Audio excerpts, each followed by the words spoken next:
الزمالك وسموحه وماتش من نوعيه العيان والميت. انفراد زي اللي انت شايفه ده ضيعوا نادي سموحه، انفراد زي اللي انت شايفه ده ضيعوا افارقه نادي سموحه. وهنا الكلمه افارقه نادي سموحه، لاعب افريقي واخد مكان لاعب مصري علشان يضيعوا الكرة اللي انت شايفها دي، علشان ما بيعرفوش يتصرفوا في الكوره. هو المصري اثر معاكم في حاجه؟ يعني هو المصري ده كوخه؟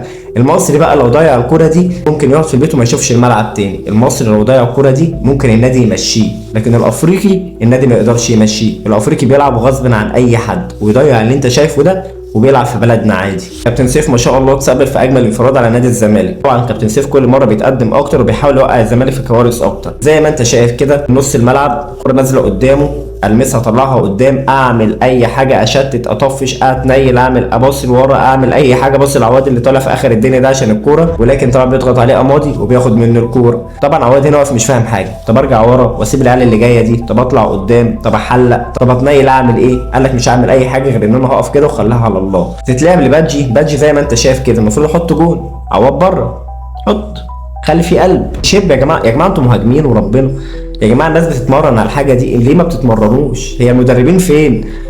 لكن رجعها لعمادي تاني. طبعا عمادي عمل ايه؟ طلعه هو بره. المصري بقى لو ضيع الكرة دي ممكن يقعد في البيت وما يشوفش الملعب تاني. المصري لو ضيع الكرة دي ممكن النادي يمشيه، لكن الافريقي النادي ما يقدرش يمشيه. الافريقي بيلعب غصب عن اي حد ويضيع اللي انت شايفه ده وبيلعب في بلدنا عادي. وقول لي لو انت مصري وضيعت الكرة دي قبل كده في اي نادي اتقال لك ايه؟ كام لاعب افريقي لعب على حسابك وهو ما يستحقش ان هو يلعب؟ وما تنساش بقى تشترك عندي في القناه وتكتب لي كومنت وتقول لي ايه رايك في اللي انت شفته ده، واعمل اعاده نشر ووصل الفيديو لاكبر عدد من الناس. سلام.